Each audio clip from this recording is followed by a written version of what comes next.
Hello, everyone. Welcome to Anderson Ranch and our summer faculty lecture series. I'm Liz Farrell, Artistic Director of Painting, Drawing, and Printmaking, and I'm thrilled that we're going to be hearing from two fantastic artists tonight. Before we begin, please take a moment to silence your cell phones. I'm going to start with a land acknowledgement. I want to start by recognizing that the Anderson Ranch campus resides on the historic tribal lands of the Ute people, who called this area home for over 800 years. In honor of this legacy, we focus on building an inclusive community here, maintaining this as a place for inspiration and creativity in the center of the Rocky Mountains. Tonight's program will consist of 2 faculty lectures followed by a Q&A. First, it's a pleasure to introduce Lily Stockman. Lily is a Los Angeles-based painter whose work draws from nature and its grammar of symmetry, camouflage, and repetition. Lily's diverse studies in Mongolian Tonga painting, Rajput miniature painting, botany, and poetry have informed her approach to biomorphic abstraction and her distinctive use of color. Her work is in the permanent collections of institutions, including the Hirshhorn Museum in Washington, D.C., the ICA Miami, and the Orange County Museum of Art, where she was included in the California Biennial in 2022 Pacific Gold. So please join me in welcoming Lily Stockman.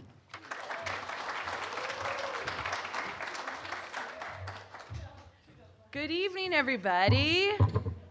Good evening. All right, how's everyone feeling? What if this turned into a stand-up thing? You were like, whoa. I'm going to set a timer so I can stay on time.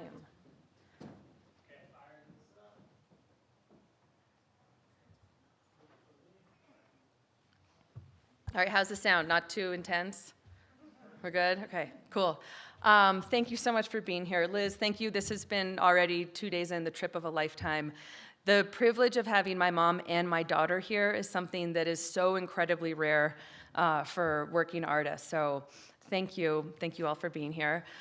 So this is super informal. We'll have a little Q&A after this. And I want to just structure talking about this work as the grid and the void. The grid is the structure for the paintings. The void is the idea. I invite you to close your eyes. I'm going to read you this poem. It won't take too long. It's very beautiful. It applies to all of us. Late Echo by John Ashbery from 1979. Alone with our madness and favorite flower, we see that there really is nothing left to write about. Or rather, it's necessary to write about the same old things in the same way, repeating the same things over and over for love to continue and be gradually different. Beehives and ants have to be re-examined eternally, and the color of the day put in hundreds of times and varied from summer to winter for it to get slowed down to the pace of an authentic saraband and huddle there, alive and resting. Only then can the chronic inattention of our lives drape itself around us, conciliatory and with one eye on those long, tan, plush shadows that speak so deeply into our unprepared knowledge of ourselves, the talking engines of our day. So that's also a beautiful way to just be in the landscape right now as the shadows are moving across these mountains here. So I'm gonna whip through a couple painters and artists who have really informed the way I live in the world and approach my practice, including Anne Truitt. So she was a single mom, 3 kids, working in Washington, D.C. when she was completely outside the kind of mechanism of the New York art world. And she made these plinths that she called paintings. And when you see them in person, each side is painted a slightly different color, and those colors are coming from nature. And so when I look at them, I always want to see what's on the other side. And you find your body moving around these sculptures and experiencing them as they relate to your body. And so I think about that. When I'm working on my paintings, I want to think, what's on the other side? Stanley Whitney is one of my favorite painters and kind of a North Star in how he lives his life. He's been making these grid paintings, these color grid paintings, for 30 years. Helen Torr is an early American modernist. Her partner, Arthur Dove, is a better-known painter in art history, but she was absolutely a part of that movement of taking the New England landscape and funneling it through her own sensibility, and I just love that painting. And then I have this printed out in my studio. This, to me, is whenever I feel stuck, this is a perfect painting to kind of reintroduce me into the wonder of fresco, of painting, of geometry, of this wonderful little cliff swallow, which is like the id of the entire setup. So I love this swallow. I saw some swallows earlier today, and I thought, I know those guys. Wonderful Forest Best painting, just tuck that one into your back pocket. When I can't fall asleep, I think about the oldest bristlecone pines. The Methuselah is kind of this ghost that I keep in my studio world, and think about this ancient California tree. And this was a two-part a diptych, this landscape I put together about that tree, Methuselah. I grew up on a farm in New Jersey, and one of the signs of spring is this wonderful wood thrush, which sounds like it's making two tones at the same time. And so I did a whole series of paintings about that. And my work is all coming from the experience of nature, or the noticing of nature. So that painting on the left was about an illustration initially of these two harmonic sounds at the same time. What does it look like when you paint sound? And the second painting is a kind of an ode to a painter named Cedric Morris, an English painter who was one of the kind of first happily out gay men in his world of painting, and started a painting school where he taught Lucian Freud and Maggie Hambling. He was also a great gardener, and you can still buy his iris tubers. So this is a Cedric Morris iris painting. When I was in college, I had the opportunity to study painting in Mongolia, and I'm still in touch with my teacher, the woman in the middle. Her name is Badam. She's on Instagram. You can follow her incredible paintings. And so I apprenticed for her, and she would do the drawings of these beautiful, very traditional Buddhist Thangka paintings, and I would do the underpainting. So that was kind of the beginning of this language of these floating shapes kind of in the middle of this space. And then before grad school, I was living in India doing an apprenticeship with a painter named Ajay Sharma. This is one of the paintings I worked on, but I used the photograph because at the bottom you can see squirrel hair brushes. And so this is a movement. You're making these paintings with the most precise little motion of the hand and your fingers, 8 little squirrel hairs in the tip of the brush. This is some hay perfectly stacked by my dad. He actually took this photo and texted it to all of us so we could see how beautifully stacked his hay was. He was really proud of this. And I thought, this seems really familiar. And it reminded me of not an Agnes Martin painting, but an exhibition poster with the folds in the poster. And I think this is where maybe the language of the grid kind of comes from growing up seeing and helping stack bales of hay. That's maybe my mom, who's in the back. Hi, Mom, on the tractor, or Dad, mowing hay. And so I spent summers growing up looking at this landscape. And I think over time, the language of that landscape has kind of creeped into the paintings. This is a little painting called Meadowgrass from a couple years ago. This is a recent painting. It's big. That's a bird's eye view of hay being mown in. You can see the windrows, and then a detail from the painting on the right. More New Jersey farmland, another big painting from recently. And that's just to show scale. So the big paintings are 84 by 62, which is, I work flat on sawhorses. So that's kind of the biggest they can be, so I can still reach all the way across. So that's kind of my size. That's like the biggest size I can work entirely on by myself. There's a picture from my studio that just shows the different kind of scales and vibrations that are happening kind of all at the same time. I went to college in Thoreau's neck of the woods and spent a lot of time going out skinny dipping in Walden Pond in better weather, and then just walking around it in cold weather. And spending a lot of time in New England. You're aware of frost heaves. When the little country roads freeze and thaw and freeze and thaw, you have this kind of musical sound in the car. And so I've done a number of paintings kind of about ice, about bodies of water, and roads that have frozen and thawed. This one's called Frost Heave. Ron Gorchov is one of my favorite painters. He died a couple years ago, but he was a real New York fixture. And I remember walking into a gallery and seeing his big shields for the first time, and I didn't know anything about him. And I just was in awe, walking around thinking, whoever this artist is having a lot of fun. And the story goes that those two shapes which he painted for most of his career were from getting frustrated trying to paint a contrapposto nude model and just not being very good at drawing, and so he just drew the negative space in the arms, and that's it. And that was his project. He had his idea. He had his project for the rest of his career. Thinking about finches and the evolution of beaks. Great way to think about working through paintings. And I think of my paintings almost as like these Rorschachs, these ongoing experiments, these little tiny twists of evolution that happen from work to work. Alice Neal's portraits of mothers and of children are so tender, and when I was a new mother, I could barely look at them because it filled me with so much feeling and so much emotion. I didn't know what to do with it. And so I go back to these paintings of hers specifically because of the kind of gut-wrenching truth of motherhood. These are my versions of motherhood paintings, although I never thought of it that way until it was kind of pointed out to me. And I like having these large scales with the small paintings in the same installation. So you're aware of your body kind of backing up to take in a view of a big painting, and then the small paintings draw you in more closely. There's more to look at if you're willing to participate in that looking. Some sketches from around the studio in Frogtown, LA. More, I guess this is what happens when you move to California. You end up making paintings about driving.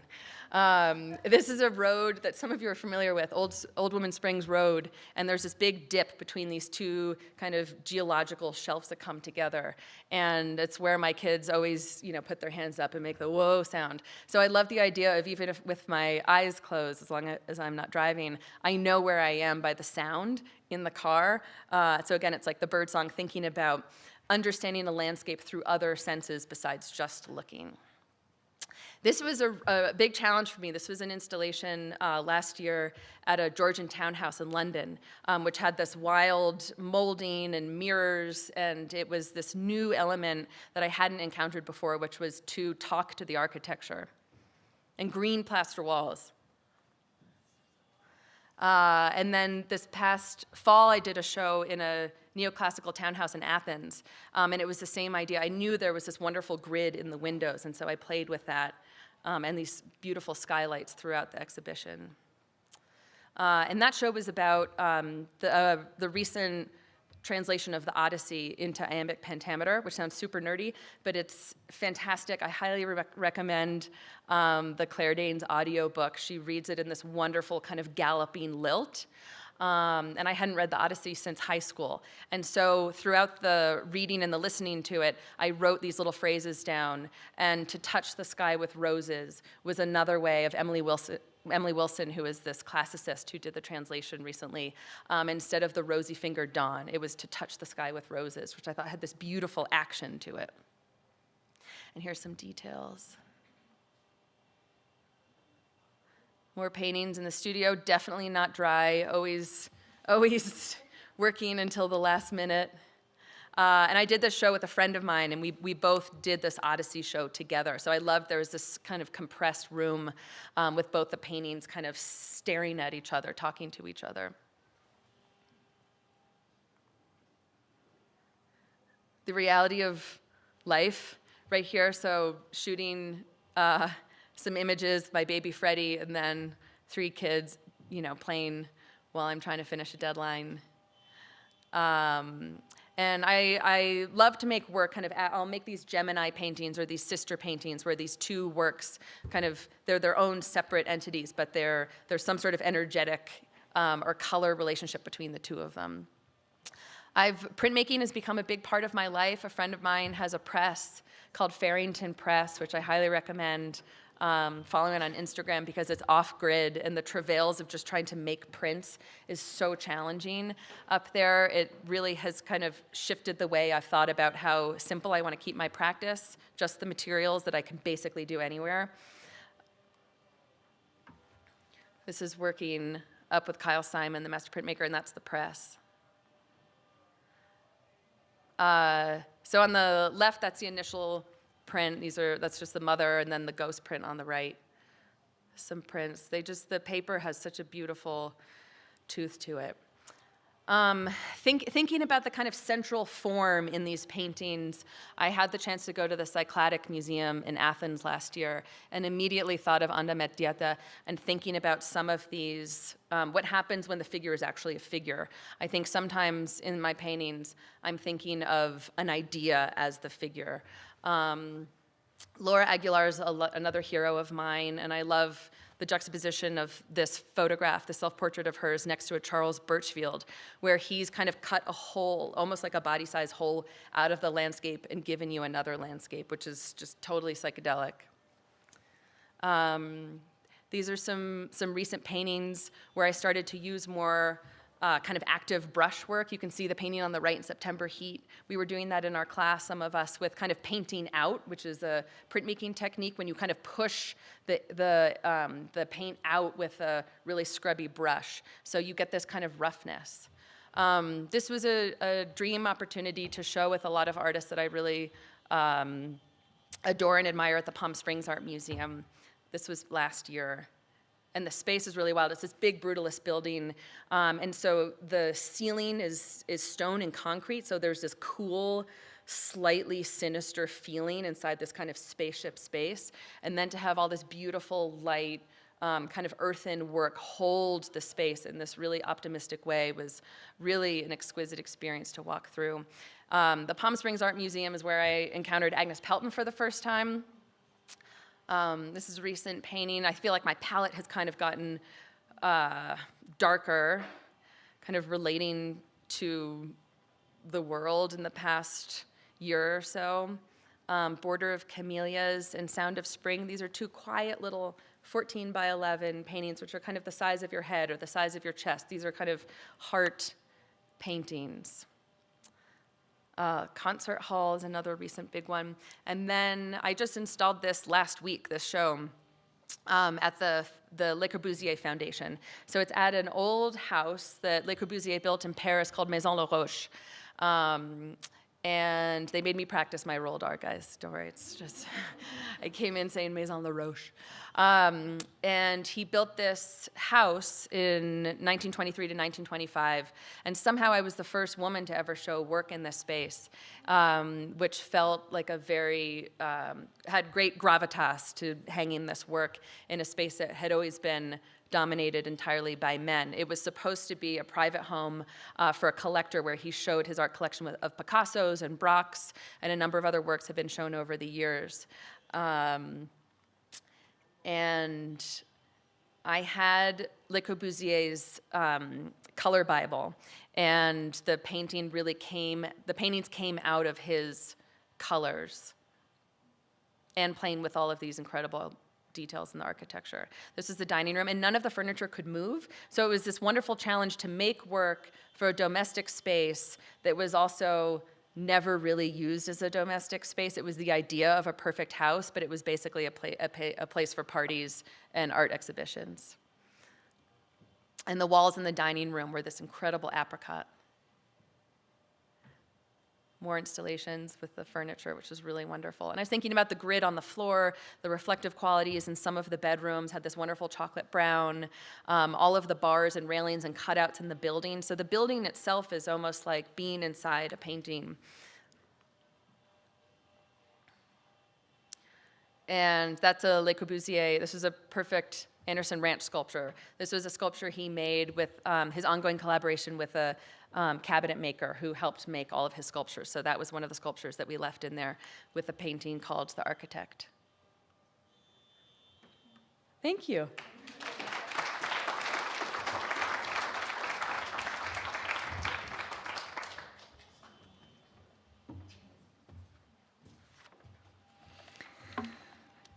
Thank you, Lily. So it's an honor to introduce Rafael Farjado. Rafael is an artist, designer, researcher, and educator. Through his collaborative sweat, Fajardo has been creating boundary-blurring video games as an art form since the year 2000. These games have been exhibited in museums and festivals worldwide. His research and creative projects have been funded by the National Science Foundation, the National Endowment for the Humanities, by the Colorado Council on the Arts, and by MTV. He was born in Colombia and migrated to the US with his parents in 1968 and was raised in San Antonio, Texas. Please join me in welcoming Rafael.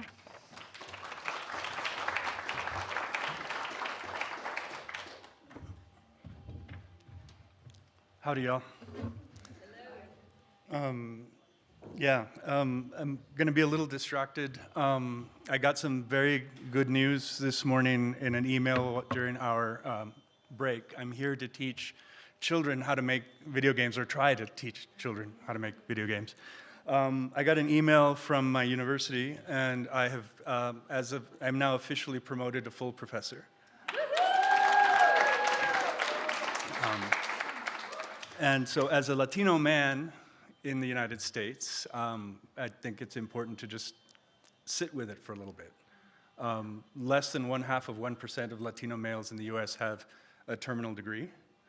I'm going to try to represent. I'm going to share with you some stories about works.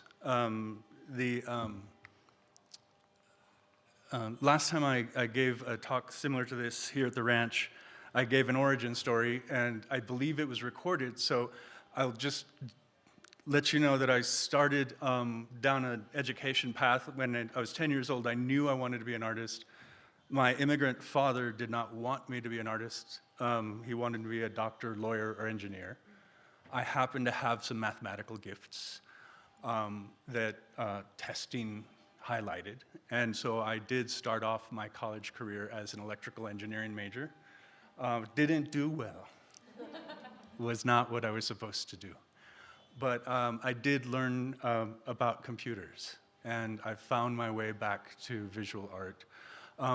22 years ago, when I was teaching and working in El Paso, Texas, I collaborated with some graduate students, and we formed the first generation of this collaborative sweat. And it sometimes is the Southwest Ensemble for Art and Technology. Sometimes it's more like studio, workshop, atelier, not elenco, atelier and taller. So it's either a place or this weird sort of loose group. And this loose group has ended up being named by one of the participants, Rafael, and whoever happens to be around. But I always want to uplift the folks who help me make video games, because video games are hard to make. And I get to be the front man, but I'm here out of the grace and help of a lot of people. I draw. These are design documents that were scribbled onto whatever piece of paper I happen to have that helped formulate the first two video games, Crosser and La Migra. With Crosser, I was living in El Paso, and we noticed some of the dynamics about people who were trying to cross the US-Mexico border and improve their lot in life. And at the time, it felt very much like a very familiar video game, Frogger. So we tried to do some things with video games that we were told could not be done. We were told that video games could never contain anything more than frivolous content. And yet we were being told by people who made video games that video games are art, just de facto. There is a kind of a rationale behind the amount of labor, and as sort of an artifact of labor and skilled labor. But I reasoned that if video games are art, then they should be able to contain a number of different kinds of expression, a number of different kinds of stories. And so we tried it, in spite of being told that they couldn't. 17 years later, I will show you a video about, I may have jumbled up the order of the slides, but 17 years later, they were featured as part of what we would call a solo show. Excuse me. But it feels odd to call it a solo show when the work is a result of a group of people laboring toward one single goal. So we'll say Sweat had a solo show, and the centerpiece was Crosser and La Migra. And so we can still play Crosser and La Migra today, even though it was difficult to do so. We felt like Frogger was sort of the right thing at that moment in history, where you try to help a cute brown person, and I totally own that I'm a light-skinned brown person, but I am nonetheless a brown person in the U.S.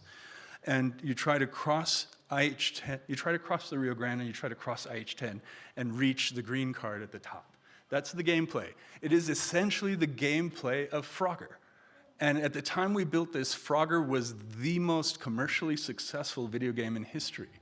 And so what we did was we did this sort of postmodern literary criticism technique of switching out the signifiers. The gameplay remains the same. And so through this gesture, we showed that video games could have been doing this all along. And so the claims that it could not do it were specious at best. About a year later, I did sit down all by myself and try to create a parallel imaginary for Crosser, which was, okay, it was a very simple view on a very, very complicated story. And so I sat down to make this other point of view. The U.S. Immigration and Naturalization Service, as it was then called, recruits from the population that it sits in. And so it is 60% Chicano, at least, which is super, super complicated, because those people who serve in this service have family on both sides of the US-Mexico border. And so I decided to try and put the player in the shoes of somebody who would sit in this Ford Explorer and have to make choices about whether they try to stop people who are trying to improve their lot in life or not. So in this, this game has a bullet. We've removed the bullet. I don't want to have the bullet in there anymore. In this game, if your car hits a person, the person dies, but their cadaver remains on the field of play. In most video games that represent death, the cadaver of the non-player character does not impede your forward progress, and in some cases disappears altogether. We chose not to allow that to happen in this game. It instead blocks your forward progress and reminds you of the violence that you perpetrated in this virtual world.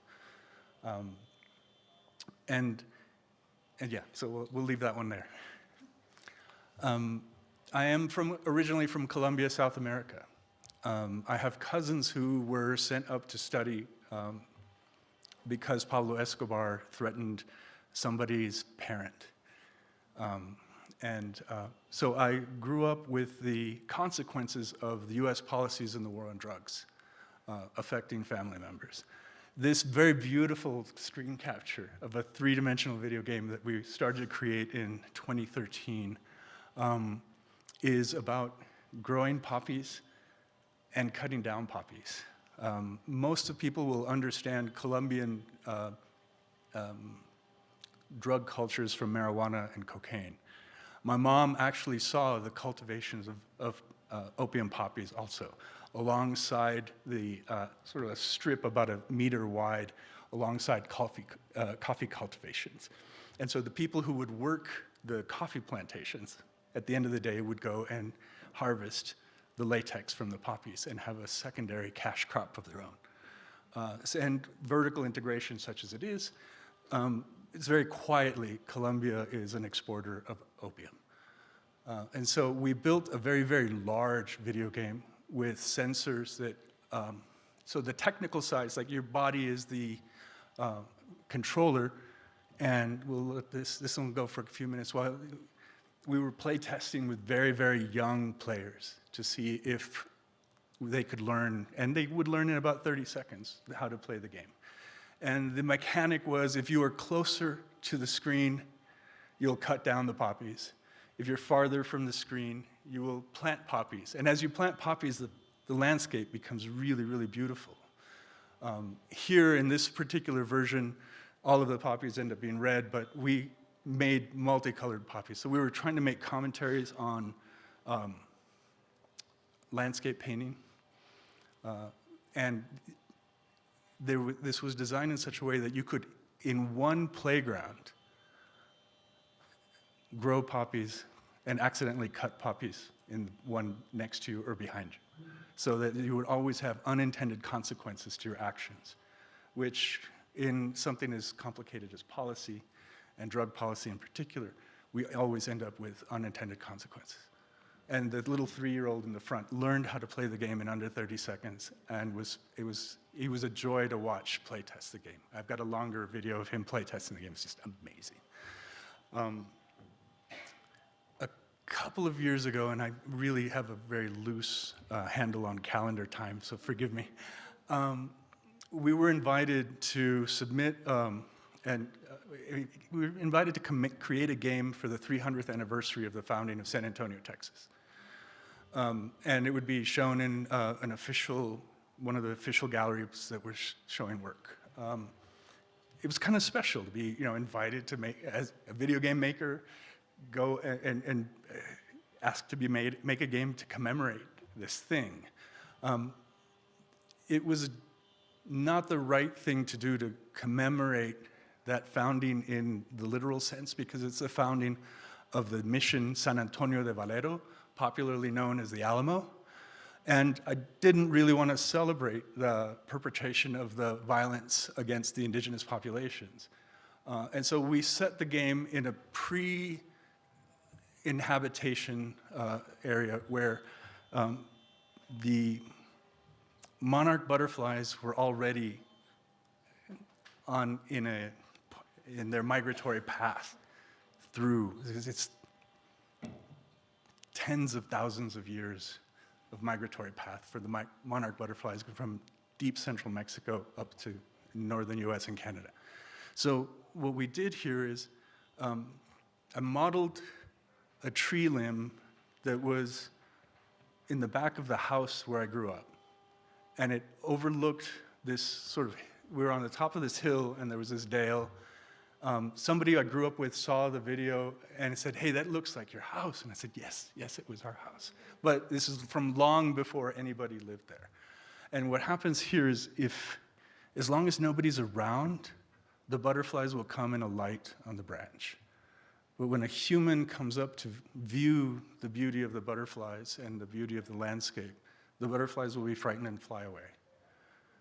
And so this was an intentional commentary on our impact on the landscape.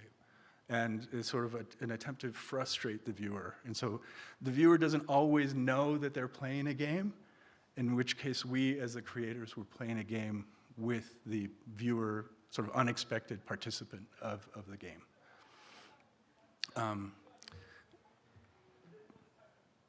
A couple of the games that I made back in 2006 and 2007 aren't playable anymore because the software has moved on. Here I will re-express a grid and sort of make a callback to Lily's presentation.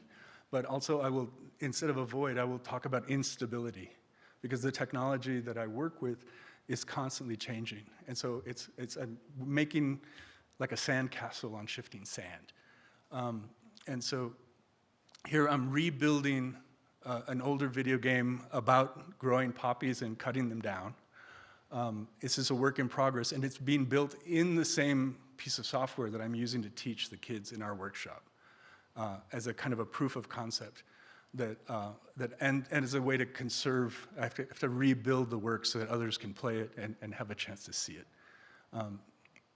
And Liz, I forgot to put my timer on, so if I run over time, please let me know. And so here, we've got the player character has 16 drawings. The flowers, the poppies have 24 drawings. It's a basically frame-based animation. And then just my most recent collaboration is with the artist here on your right, Eric J. Garcia. who wanted to do a remix of Space Invaders, and a very, very literal remix of Space Invaders. And so he and I worked together. He provided the artwork where we replaced the outer space aliens with iconographic images of the Spanish conquistadors. So we have Spanish foot soldiers, Spanish knights, cannon, galleons, churches, and then across the top, instead of the UFO, we have the crown. And down below, we have a bow and Aztec pyramids. And then standing next to Eric is Francisco Ortega. Dr. Francisco Ortega was one of my undergraduate students in El Paso, Texas, and one of my collaborators on Crosser.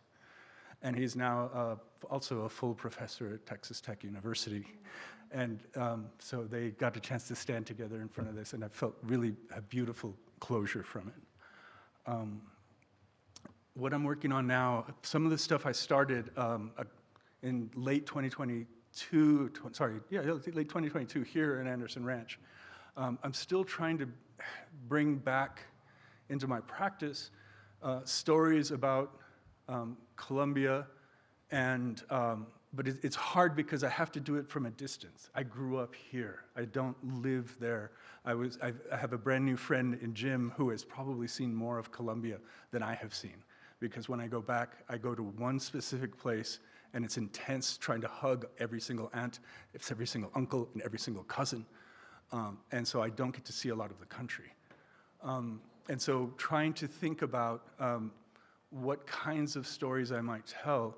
I've been captivated by this story of a nearly completed metal submarine found at 10,000 feet above sea level in a municipality just north of Bogota. And that municipality is at least 200 miles from the nearest ocean. So on top, and it's actually two cordilleras, two complete mountain ranges of the Andes away from the Pacific Ocean. So it's like, and what I found out, and maybe I should go back. What I found out, this was discovered in the year 2001, and there was only two small news stories. There was a small BBC news story about it, and then it disappeared. There was no more news about this submarine up in the Andes. And I thought, oh my God, this is just the weirdest thing. It's like a Gabriel Garcia Marquez story. But, and I've heard speculation that it might be too dangerous to know who had paid for this submarine and why it might be up in this warehouse in the Andes. And later, I started to find news stories of something called a narco submarine. It turns out that in order to, well, there's this other kind of arms race. First, if you were of my age, you grew up watching Miami Vice, and you knew about go-fast boats in the Caribbean. So cigarette boats, very, very, very fast, large boats, and you would stuff cargo in the hull. So Coast Guard and Navy would see them because they were easy to spot. So it turns out that the cartels kidnapped a person and who happened to be a boatwright. And that boatwright would custom make boats, first lower profile watercraft, and then finally semi-submersible, and now submersible watercraft. And the Coast Guard has nicknamed this person Captain Nemo. Now, this person is a kidnap victim, and their family is held as security, right? They probably get paid very well for their services, but this is this other crazy thing. So how do I make a story about this?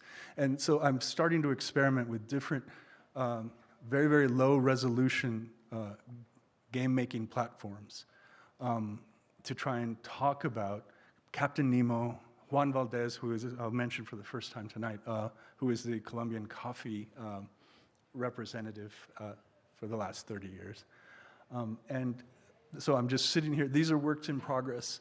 And so that's where my head is at right now. With respect to my games.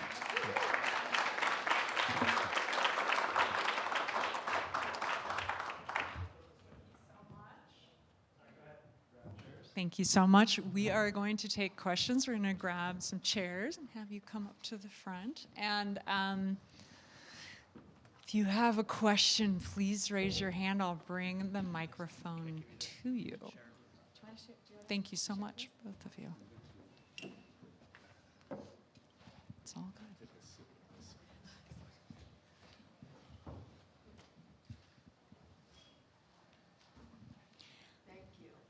Yeah, thanks.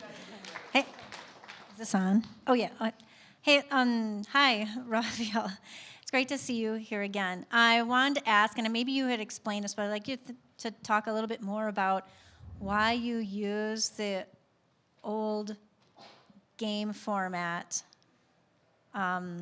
Just I'm curious. So, thank you.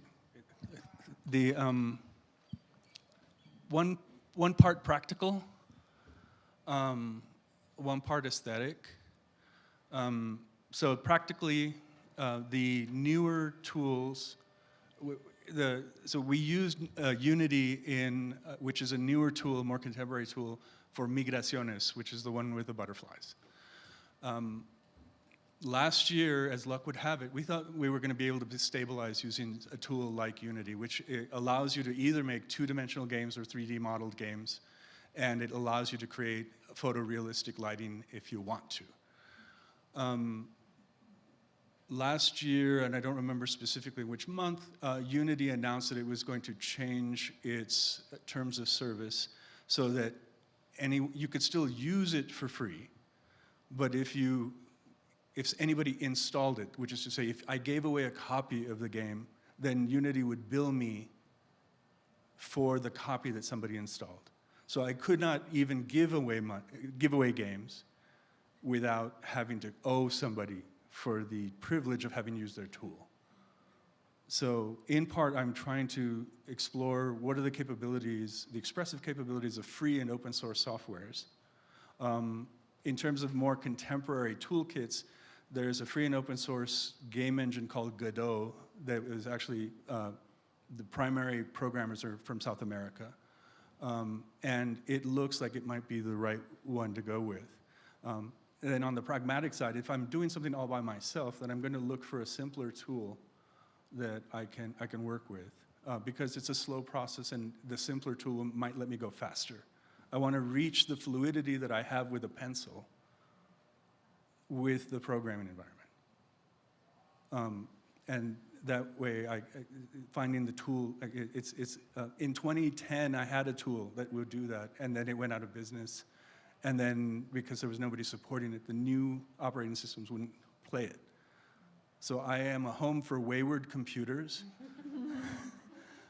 But don't let my wife hear me say that. Sorry, honey. It's because that way some of the older games can still be played.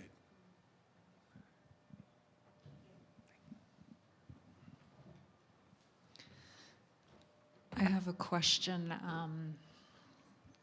So I was thinking with both of your talks that you both approach beauty in different ways, and there's a certain quality, like actually seductiveness to both of your practices. And I'm wondering if you can talk a little bit about your thoughts about that, or how it comes into your mind as you're working.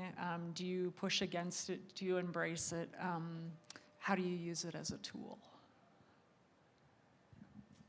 When I was in art school, beauty was like a four-letter word. It was the meanest thing you could say to somebody. Yep. It was so dismissive. Like someone would hang their work for crit, and everyone would just be silent, and someone would say, well, it's very beautiful. Death, forget it, it's over. And it was just the fad. There were a lot of faculty that had come out of Cal Arts in the 80s and 90s of that period. And so it's interesting to see how there are these academic waves that kind of cycle through. And I think because I was one of the few painters and I was using a palette that maybe wasn't actively grotesque, I felt self-conscious about it. And then it took me a really long time to establish my own relationship with beauty. And for me, beauty is looking at something. For me, beauty is if someone is engaged with the surface of the painting, kind of walks around, and then I notice them look at where the face and the side of the painting come together, and they notice some little, flicker of a different color, then for me, that's a connection with them through beauty. So it's not an aesthetic thing for me, it's more a way of engaging with the material world or the natural world. Thank you. Yeah, and I too came out of grad school in this sort of post-Frankfurt School lines of thinking, where beauty was suspicious because it reinforced the sort of economic disparities that are prevalent in society. And so there were times when I would try to make something ugly, and I would look at it and say, oh, damn, I failed. And so I've come to terms with trying to make something that, even if it is with really, really pared back resources, that it will be visually appealing, but also the gameplay part needs to be engaging, otherwise it doesn't work. And so there is this aesthetic to play, and often we will use the word fun to characterize that aesthetic. Engaging, or today I actually heard one of the young folks in my workshop say, satisfying. Mm-hmm. Right? And so there is a kind of a value system sort of embedded in that. We just don't all share that same vocabulary in terms of what does it mean for the gesture that you perform to be beautiful. That's it.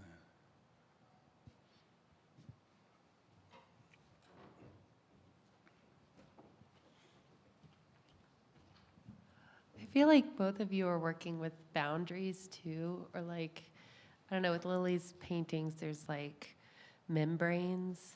It feels like there's space within space within space. And with your work, I see boundaries as like something you have to overcome as an achievement to like win the prize. So I'm wondering how you both kind of think about boundaries. So thank you. Your observation about gameplay being sort of presenting boundaries and presenting challenges to the player is spot on. The part of the way people feel about fun is in sort of overcome a challenge. And so you set up, quite literally sometimes you set up a wall that they have to go around or through or under or over. Super Mario Brothers comes to mind because it's all about platforms and trying to jump over things, and so this particular definition that you're using of boundaries is sort of embedded in all game making, and so yeah, it's there. I think you just helped define what I'm doing in the studio, which is just kind of jumping from one level into the next within the painting plane. I think for me, because I'm working in a kind of abstract language, having a line where you cross from some place into the next place just helps me move forward into defining whatever the painting is. And so I end up kind of creating these boundaries, or I almost think of sometimes I'm painting like a clear glass goblet, or I'm like blowing the glass into some sort of container and then pouring the rest of the painting into it. And so that's just kind of how I've ended up kind of painting myself into some sort of system. Yeah. Okay, we can take one more. This question's for Rafael. I really resonated with what you said about making work about your home country, but from a place of not having a super, strong like physical connection to that. Could you just talk more about how you navigate that and like how your work has been received by both like people in and out of your community? Yeah, thank you for that. How do I navigate it? I'm reading a lot of novels. I've read as much Gabriel Garcia Marquez as I can, because he's sort of defined the imaginary. And then I've started to read younger Colombian novelists who have had to try and contend with the strength of that voice. So Juan Gabriel Vázquez right now has been writing incredibly beautiful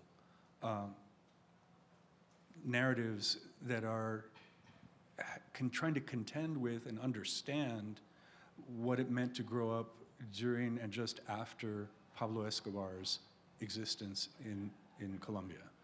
And it's amazing. It's absolutely amazing. So I start to, so my relationship there is with, and Vasquez is formerly a journalist, so he's got a journalistic voice, and in some cases he is fictionalizing historical things. And so I'm trying to take his voice on as a strong influence. In terms of how have things been received, there's a game that I didn't show where we have, it's a 2-player game where Juan Valdez and a couple of other impoverished farm workers play a pickup game of soccer against Pablo Escobar and Jose Rodriguez Gacha and one other infamous narco. And when I showed that to a cousin, they were scandalized. They wanted to erase the name of Escobar from the historical context because they felt that there was such an evil perpetrated. And so that was very interesting. There are times when I've gone back and wanted to show the work, but have been really afraid to show the work because I know that I have more liberty to speak about things here than someone who is there. And I mean, we can go sort of deeper into that kind of danger, but it has existed. I don't know if it still exists. And so, and there has been less of an audience for those stories than there has been for the stories that are set on the border of the U.S. and Mexico, for whatever reason, you know. And so that's kind of where I'm at with that. Well, thank you both.